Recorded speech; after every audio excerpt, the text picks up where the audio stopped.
Are there? I mean, I've heard you speak of the Serpent Mound. Where is it? What is it? What does it represent? Well, of course, once we understand that the myth and the symbolism of the serpent appears, first of all, in the book of Genesis, in the Garden of Eden, and we accept the fact that in returning to the North American continent, we have returned to the place where this story has its origin, and we understand that the adepts in this mystery have been traveling back and forth between this place in the lower dimensions of the world tree and the center of the world tree, which is Europe. We begin to discover that in the time of Christ, there was certain adepts who appeared upon the North American continent, and they were preserved in Native American mythology and in their doctrines under the name of Quetzalcoatl, or the teachings of the plumed serpent. The plumed serpent was this teacher of the peace religion who came across the ocean from the east, came and spent many years traversing the North American continent, appearing at different places, teaching the religion, and obviously learning. And so there was this great receptivity in those times to these teachings. And as a result of those teachings, what appears to be a new mythology appeared in North America, a mythology upon which the Mormon Church also built its base, and not necessarily in the same light. But it's not that a new mythology was being formed. What we have here is a reformation of a very ancient story that has its origins in the Western continent. And because it had its origins here, the indigenous peoples of this continent could receive a further interpretation of the truths they already espoused. And so the teachings of Quetzalcoatl do not negate or overthrow the myths, the religious beliefs, or the deep-seated theological understandings of indigenous American people, but rather reinformed those ancient teachings. And then it says that the plumed serpent left with a promise to return again at the end of the age. And so whoever came here was thoroughly steeped in the hidden dimensions of the mystery of Christ.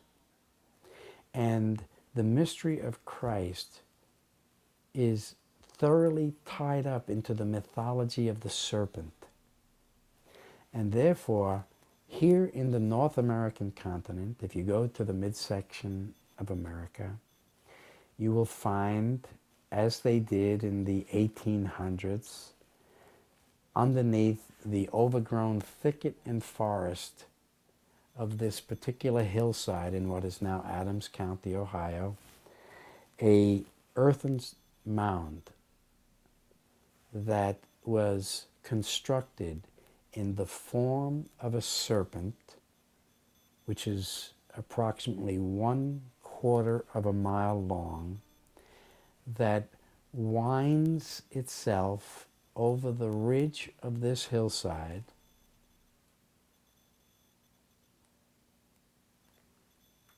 in 7 spirals, or in 7 folds of the body of the serpent. So of course the mythology of the number 7 immediately reveals itself not only in the structure of the serpent, but in the structure of the oracles itself, because the number 7 symbolizes the fullness of time, the end of the age, where the great serpent itself, which is a figure of the Antichrist in our time, will emerge. Whoever built those symbols of earth and form knew the symbolism of the New Testament, knew what would unfold here 2,000 years later. So this serpent, which has 7 folds in its great earthen body, at the tail terminates in a spiral. And the spiral, of course, carries the mind who understands these symbols into the central mystery itself.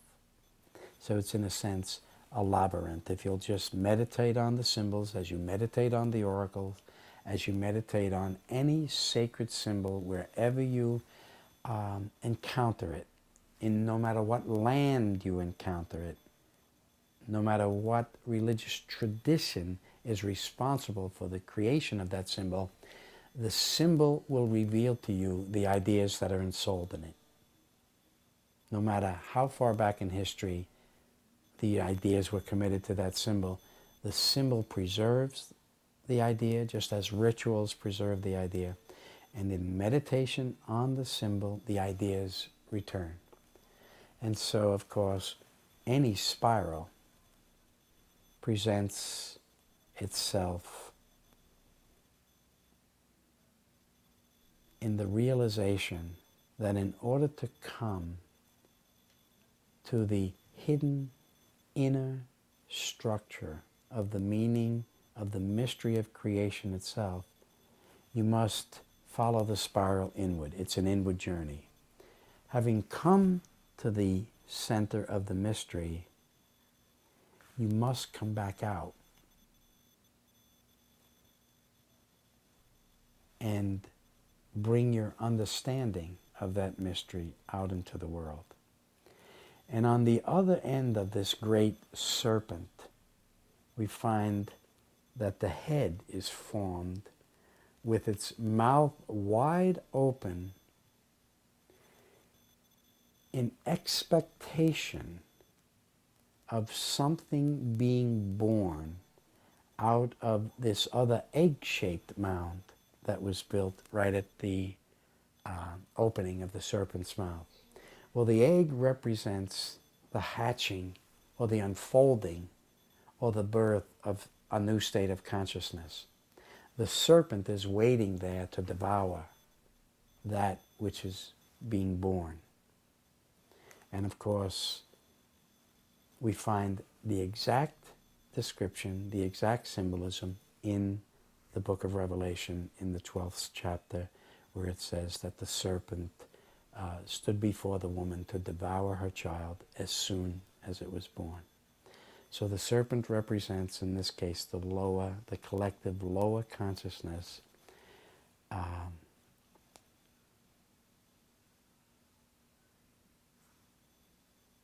of natural man, natural man's own lower state of consciousness. The lower state of consciousness is always rising up to devour anything that threatens it, that threatens its superiority. It's control. Well, see, ego. Ego is the result of the soul. Once the soul, in the process of descent, puts on material form and begins to identify with that material form, forgetting the pathway that it traveled from the higher regions, the invisible world, into the visible world, um, the psychological state of existence into which it falls becomes defined by the Freudian concept of ego. And the soul that has severed all identification with the higher world will develop a very strong sense of ego. And What is this in relation to? I don't. well, it's in relationship to the identity of man with himself as his own primal force. That once you forget the line of force that leads from yourself to the higher self, then your identification with yourself and with your needs, with your lesser impulses, with your fears, your apprehensions, your creative designs, all of which define the American state of mind into which we have fallen, give meaning to the myth. And so, so now what we have here is the symbol of the serpent, which represents the human ego, the lower inclinations of man in their most powerfully organized form, standing ready to devour anything that should be born in its midst that would threaten its own existence. Such as? Such as a new order of man, which is what God is in the process of creating right now. What about the guide stones? What are they? What do they relate to? Well, of course, when we follow the mysteries of the Tree of Life out of ancient times into the mystery of Christ 2,000 years ago, and we follow the mystery of Christ out of the East back to the West, we see that these mysteries are passing through the phases of European history that will result in the collapse of the Roman Empire, the emergence of the Dark Ages, and out of the Dark Ages will emerge a period which will be characterized by the formation of the Seventh World Empire, the Holy Roman Empire, which will establish itself right there at the center of the oracle when the Habsburgs consolidate their power over European civilization, by and large from the city of Vienna, Austria. Well, where we find ourselves is in the center of the mystery itself. Even though the mystery is being hidden, the impulse to discover the meaning of that mystery informs the esoteric climate of European civilization itself. And in the center of that attempt to find that which is hidden in its midst, these mystery schools will appear in Europe out of Kabbalistic teachings, out of Gnostic and Hermetic schools of thought. They will begin to consolidate themselves towards the Middle Ages in these very sophisticated societies of individuals who have now access to the alchemical arts, to an emerging sense of historical process, with the fact that the hidden teachings of the Kabbalah are now emerging out of the places where they've been hidden. They're being channeled back into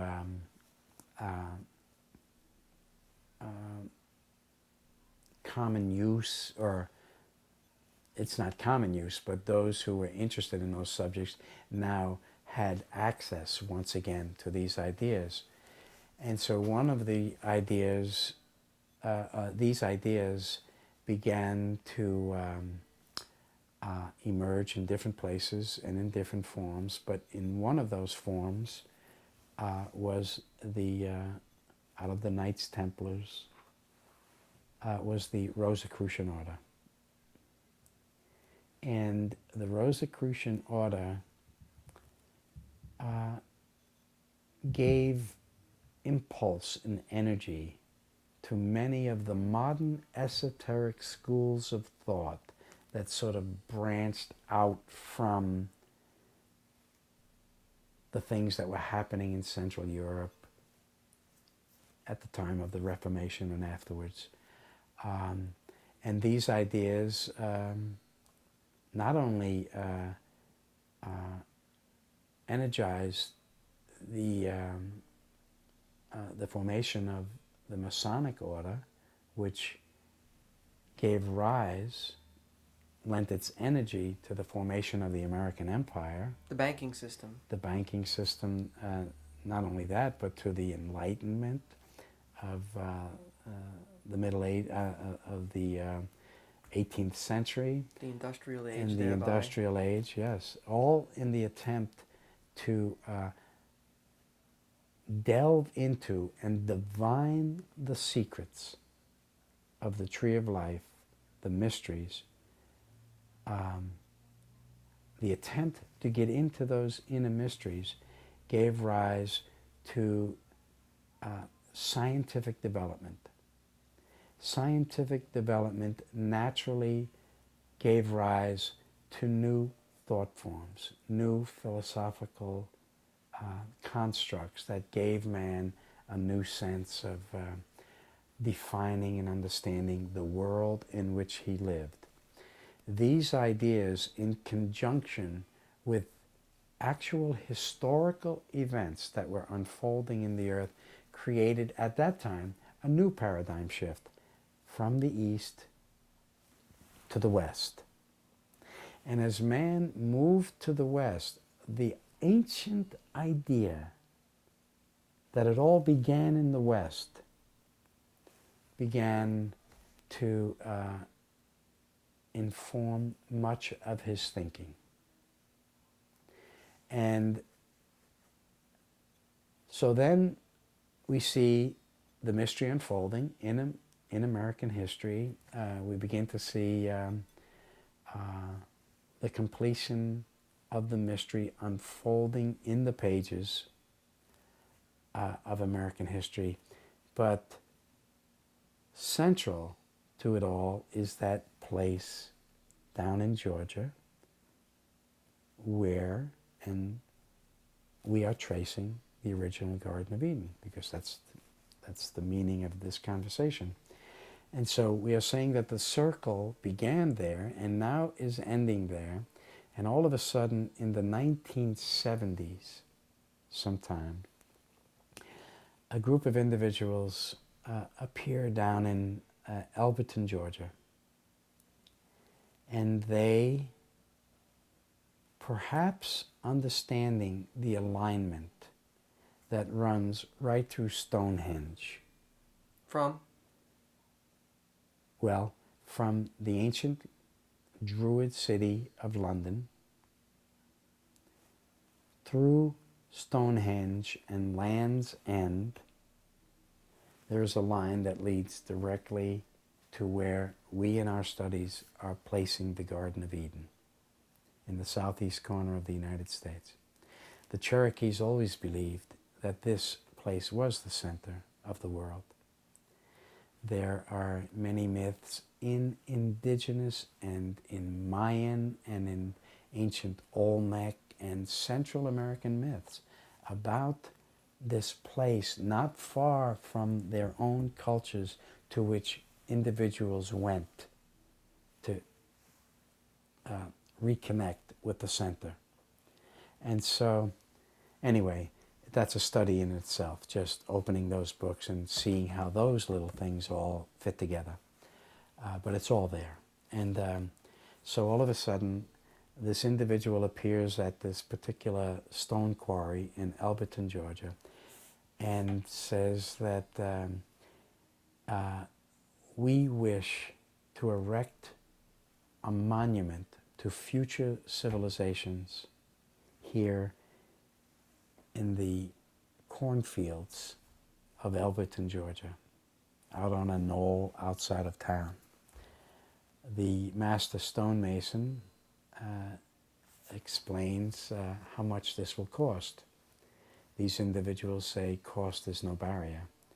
What we want, and then they explain what they want. They want 4 very large, very polished granite slabs erected with a top stone laid on top of them in a very stylized version of the stones of Stonehenge in England.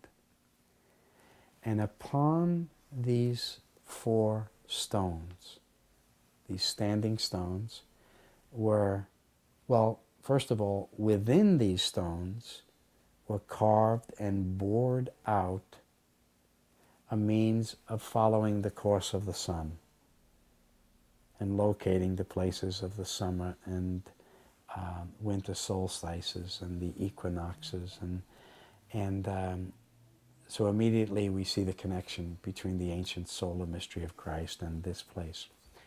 And then engraved in these stones in what they agreed upon were the 8 major languages of humankind, were what they perceived were 10 precepts which, if man would follow after the destruction of this age and the birth of a coming age, he would assure equality, righteousness, and justice in the earth, and a society that is based upon the principles of all the ancient teachings. And next to this monument is a slab of stone which says that this monument was built by anonymous individuals who go under the name of Christian Rosenkranz, which is immediate reference to the Rosicrucian mysteries of Central Europe. So no matter where you go in the earth, if you are keen to understand the connection between the symbols everywhere throughout the earth, you will begin to connect in your own mind,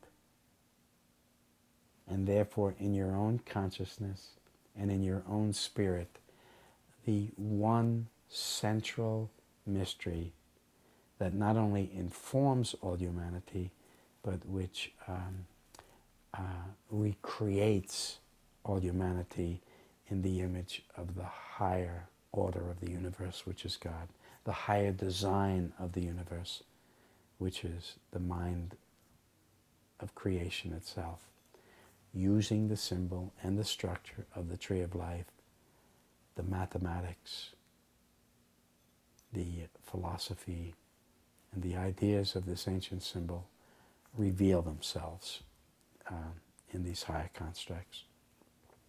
And not only that, but they are revealing themselves in the plane of human events, because God is indeed rising up in the sum of all reality to now bring an end to this age. It's rising up in the very events of war itself, because the ancient oracles tell us that the universe was born in fire, and therefore the essential nature of God is fire. And Moses says it, the Vedas say it, Christ taught it, that our God is a consuming fire. And so God, who dwells in the mysteries of the glory of nature itself, is now rising up in the sum of all events to cleanse the earth of all warfare, all injustice, all unrighteousness, because the circle is complete and the evil impulse is now fulfilled. But so many people have been driven from the Judeo-Christian. Let me try that again. But so many people have been. They have left the Judeo-Christian interpretation of these things for that very same reason, because it seems so destructive, so judgmental. You know, I mean, especially the Old Testament. There's just constantly warfare and God destroying this and God destroying that. I mean, it doesn't sound like a very inviting God. Well, no. And so we have to get deep down into theological reasonings, which always seem to confound those that are involved in it. But in the most simplest form, there is those who are rejecting the Judeo-Christian myth and adopting the ways that are leading to a new paradigm, a new way of perceiving the universe, a new way of relating with each other and interacting with the planet. Well, first of all, must give way to the notion that their ideas are born out of the Judeo-Christian tradition. So they, in essence, are what God is creating out of it.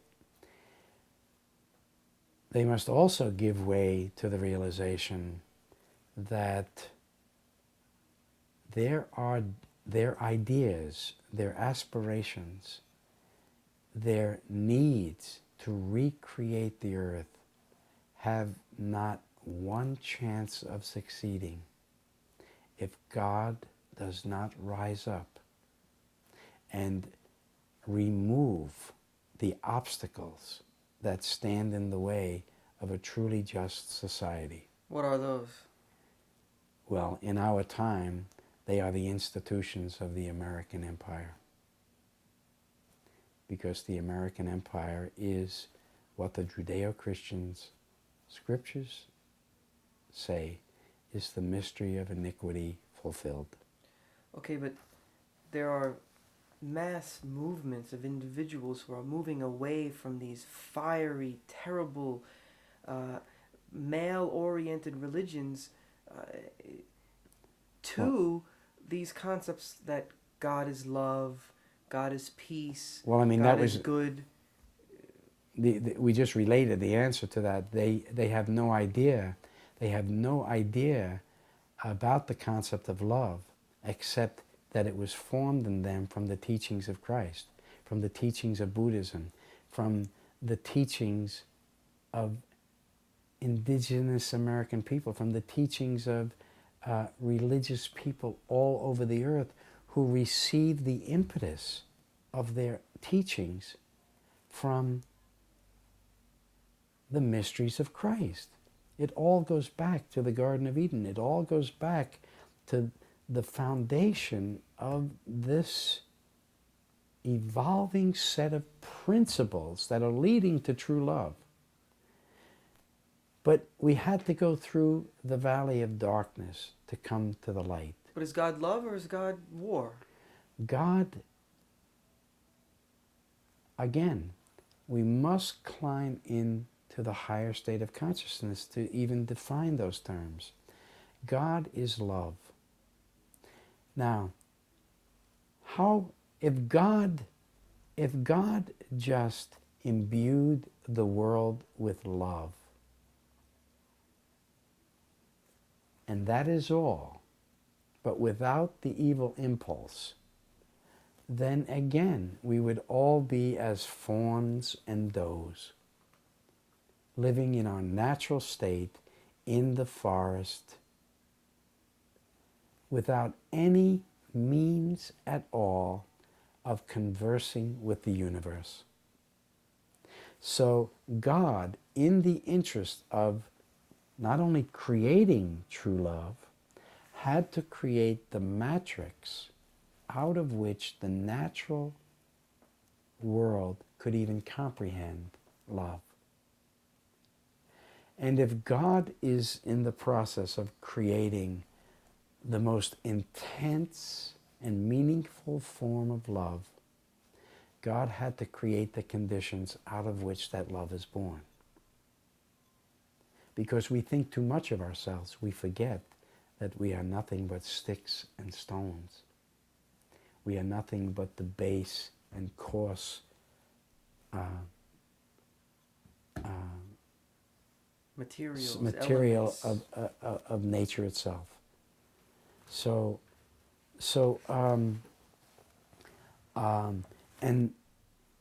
But then, in order for us to be created in the image of God, in order for us to be created in the image of love, God had to, as we began to explore before, had to release the evil impulse into the earth. God could see that love would fall captive to the evil impulse. She would be made subservient to the evil impulse. She would be made to wear those garments that restrict her in ways that the evil impulse demands, so that it will serve it and it only. So we are reminded immediately of fundamentalism, of literalism. We are reminded of the inability to discern the hidden structure of not only reality itself, but of those sacred texts that define that reality. And so God created in the context and in the subtext of history itself the means by which he would liberate love herself from her captive state. But where do we draw the line between reading something literally and reading something metaphorically? Well, because it's the Divine Mother herself, which, as the scripture says, wisdom is justified of her children.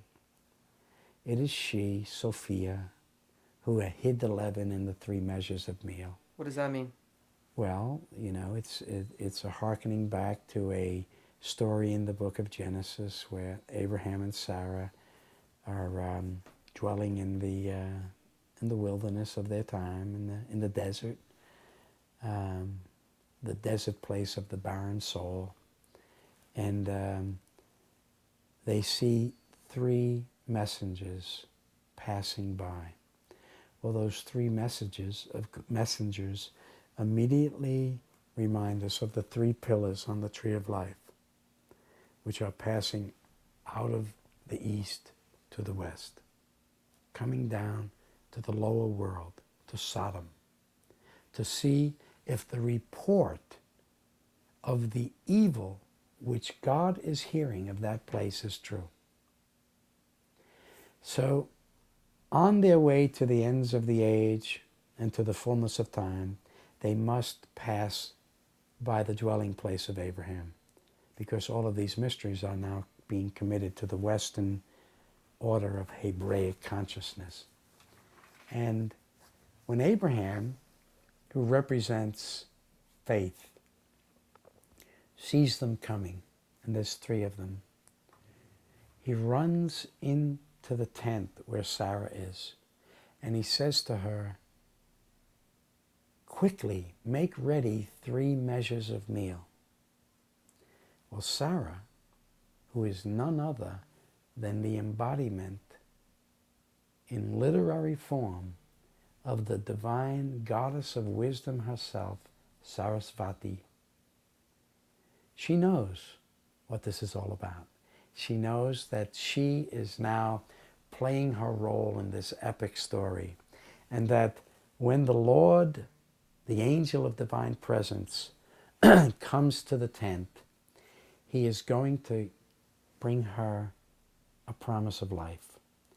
He will promise her a son in the time of life.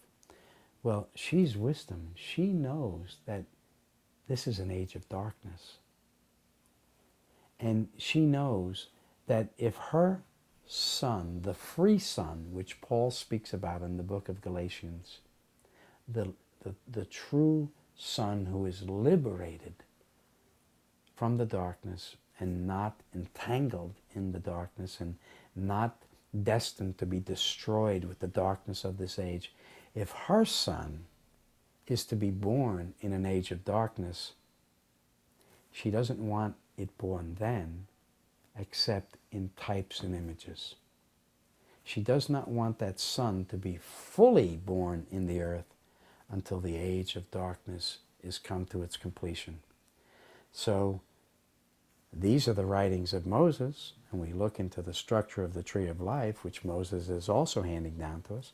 We see these 3 branches of the tree of life leading right into the spiritual dimensions of our own time. Well, Sarasvati, she understands this structure. She's the author of this structure. So the angel comes to Abraham and he says, where is Sarah, thy wife? And he says, she is in the tent. Well, immediately we realize that this is a metaphor. Sarah is in the tent of the congregation. She's in the tent of the congregation in which all of us are presently. The tent of the congregation, and its cords are extending to conform to the dimension of the temple itself. The temple which is built in the structure of the tree of life. So Sarah is in there. She's in there with us. She is the divine mother in exile with her children. It is she that is descending to us now and giving birth to this higher stage of consciousness, because you see that which she hid in the 3 measures of meal 4,000 years ago is now coming to its fullness. What do you mean she hid? What do you mean she's in exile with her children?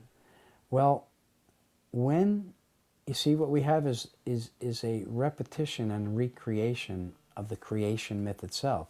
We find it in all of the stories of the scripture. So at the beginning of creation, as we were discussing earlier in this conversation, when the Divine Mother left heaven and became matter, she was now parted from her loved one, the Divine Father. She is now gone away from him, and she is now on a pilgrimage. She constantly brings the images of his presence down with her, but she is now parted from him, as the Sefirat Malkut is separated from the Sefirat Keter. And it will take the ensuing years of the history of the earth and the unfolding of human history to bring these 2 back together again. So always we see in the scripture the idea of the Divine Mother in exile. Where else? Where else? In scripture, yeah. Oh, well, we see that she was hidden in the center of the temple in the Ark of the Covenant, where we see the 2 cherubim facing each other. Here we have the image of the male and female principle. The mother and father are both there in the Ark of the Covenant, teaching and instructing always the minds of the high priests who come in about their presence in the macrocosmic structure of the universe itself. But when the temple is destroyed and the Ark of the Covenant is taken somewhere, and there is no more place for her to dwell, where does she go but in exile? She is now takes up her place in the heart and in the mind of the children that she is now bringing into existence. Who are these children? All the children of light in the universe, all the children of the universe themselves. She is bringing the mind of the planet, the mind of the universe to perfection, even though many will not come to perfection in the present lifetime. All of human life is moving towards perfection. Who do you define as the children of light? Are these some elect group of individuals? Well, we don't want to use that term, but that is true, yes.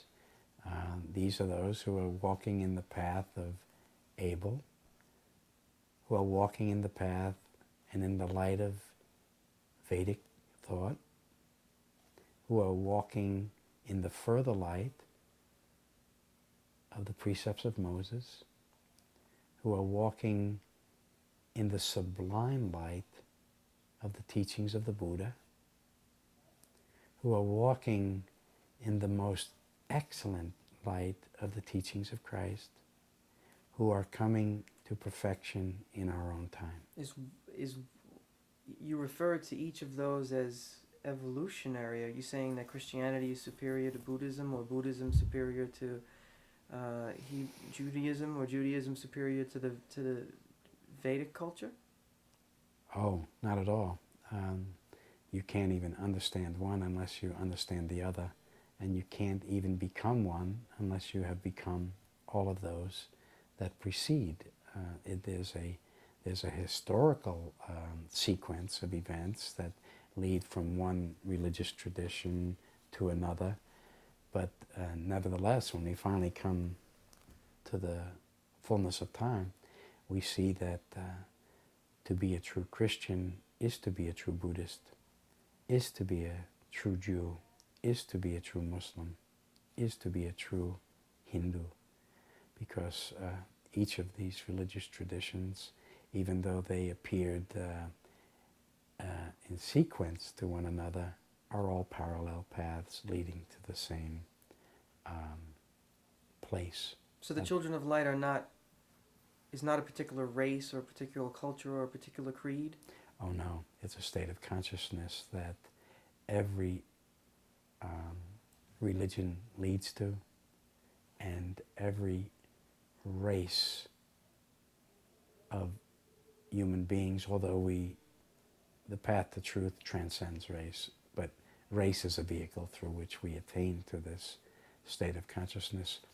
Every race of humankind contains within the structure of its own cultural and racial divisions the essence and the meaning of truth itself, all of which went together to define Christianity, because Christianity is the result of truth being gathered from all four corners of human consciousness and brought to the center, and in the process a new center was created, and that center is now moving through history, and everyone, wherever we are, have access to that center. And yeah. I think this is going really well right now. We got a good stream of consciousness, but I have to pee. Yeah. Do you have to pee? Are we staying tomorrow? Do you think we should stay one more day? I do. All right, so you want to pick this up in the morning? No. All right, you want to keep I going? want to finish maybe just this part one. We're not done. I mean, we've covered everything and more, and I'm... Okay. Where are we? We're on. Well,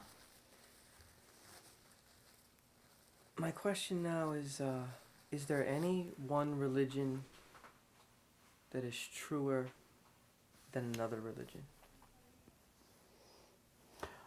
No. All religions are true. Every path that every individual on the face of the earth is on is a true path. All paths have led from heaven into the dimensions of the world in which we live, and all paths lead back to the source of reality itself.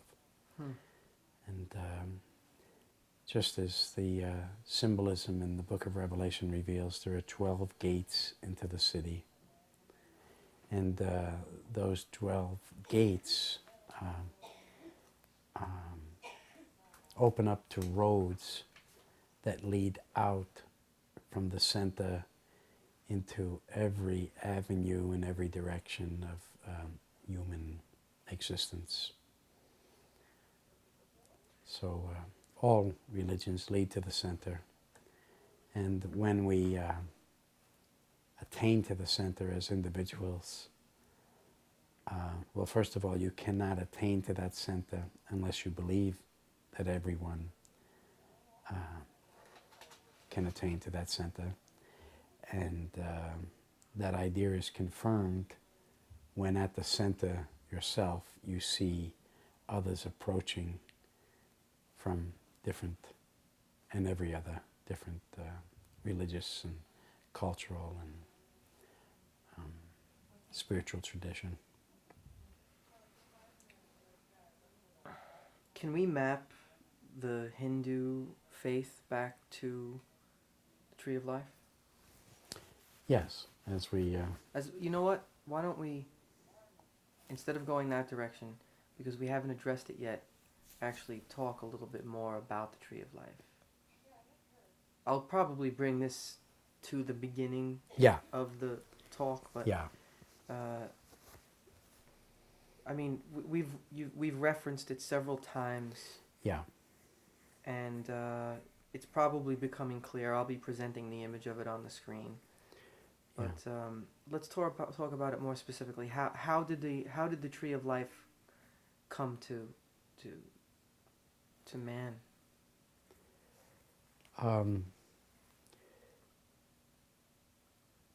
Of course, it is the subject of the Tree of Life itself which gives meaning to the conversations we are having. The Tree of Life, without reiterating everything else we've said of it before, is a symbol that whose formulation resulted out of the evolution of ideas that God first impressed upon the mind of Adam. And from that primal revelation, that primal intuition, came a set, not only a set of ideas, but a method of studying, of inquiring of the universe, of seeking into the hidden structure of reality itself that suggested the form and the forms that they themselves wished to be preserved in. Who are they? They are the ideas, the devas, the higher concepts of the universe itself, the forces, the ideas, which in ancient times were considered to be gods. The gods are simply manifestation of the various ideas, forces, and impulses that drive the universe itself, and which give meaning to creation. And so the ideas suggested to humanity itself the structural forms in which they could best preserve themselves and inform us. And as a result, the Tree of Life as a symbol began to create itself. May I rephrase the question? Yes. How is it possible that man receives the mandala? How does that become possible? Well, man perceives the meaning of the mandala from the structure of the mandala itself. The structure of the mandala is evident everywhere in nature. It's evident through our understanding of the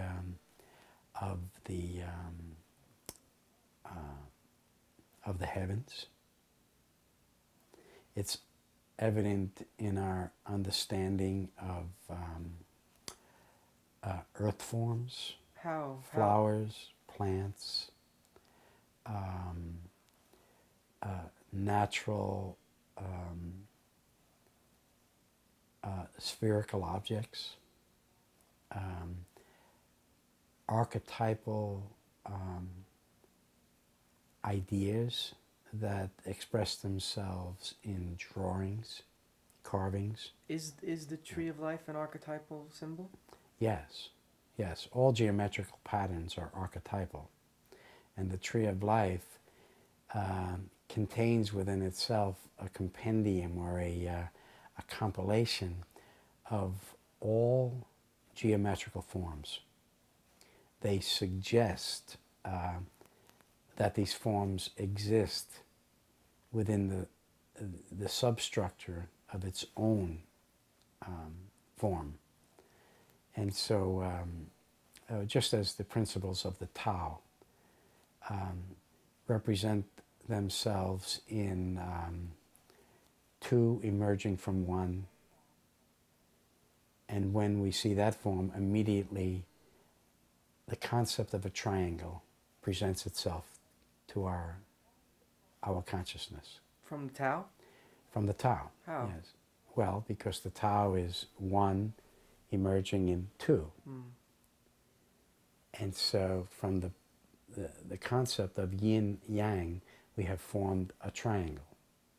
So immediately, and from the structure of the line, which is two-dimensional, has two ends, well, it's certainly one dimension, but it is now leading into the concept of, it's a one-dimensional form leading into the idea of two dimensions because it has two ends. So as soon as the one dimension extends itself to its limit, you now have the geometrical foundation for extending into a second dimension. And so it's the formulation of geometrical patterns that lead the mind into philosophical speculation. And not only that, but lead the mind into a discovery of the mathematical principles that underlie these structures, that hold them together and that define them. So it is in ancient man's pursuit of understanding in every comprehensible direction that led him into an understanding of the secrets of plants and animals, biological life forms, the secrets of the relationships between the various elements of nature to each other. And in looking into the heavens, it led him into an understanding that there are conceptual forms that reveal themselves to the mind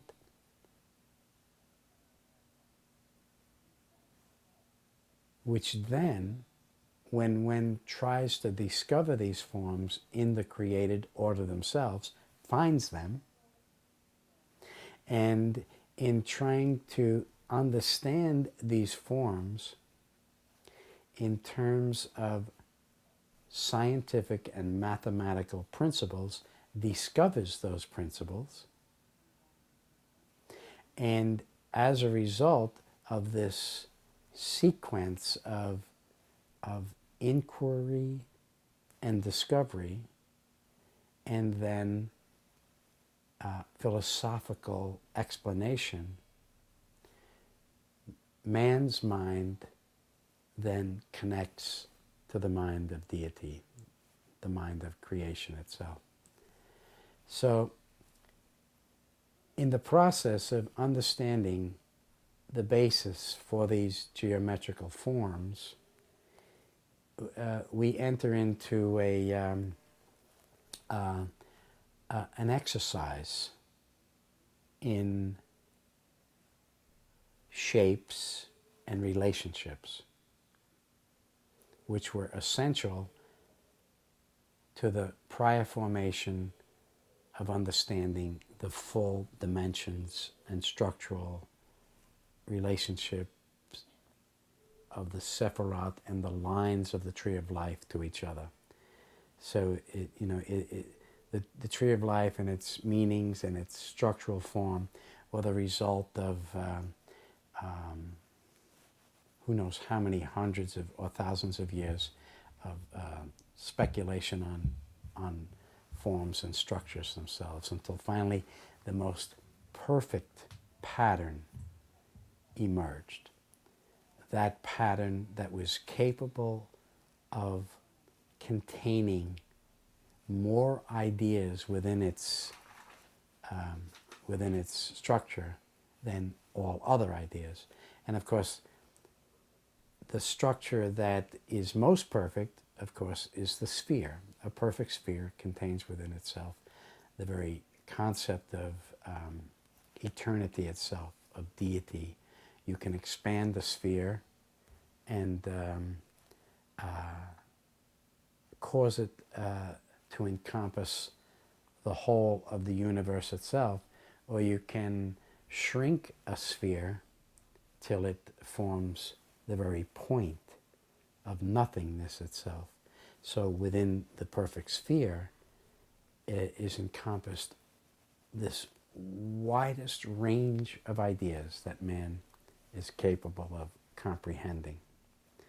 But one sphere itself was not sufficient to understand the full depth of God's thoughts and God's creative will. And so we had to learn how to connect lines between one idea and the next. And when the ancients, who were now learning to construct these ideas in their most perfect forms, began to see that there was some very essential meaning not only to the relationship between circles or spheres and lines, but a very satisfying and symmetrical relationship between that set of relationships that connected 10 circles to each other. Because in this relationship between these 10 circles joined together by those lines of force that define the structure of the Tree of Life, the maximum range of ideas were able to be ensouled and preserved.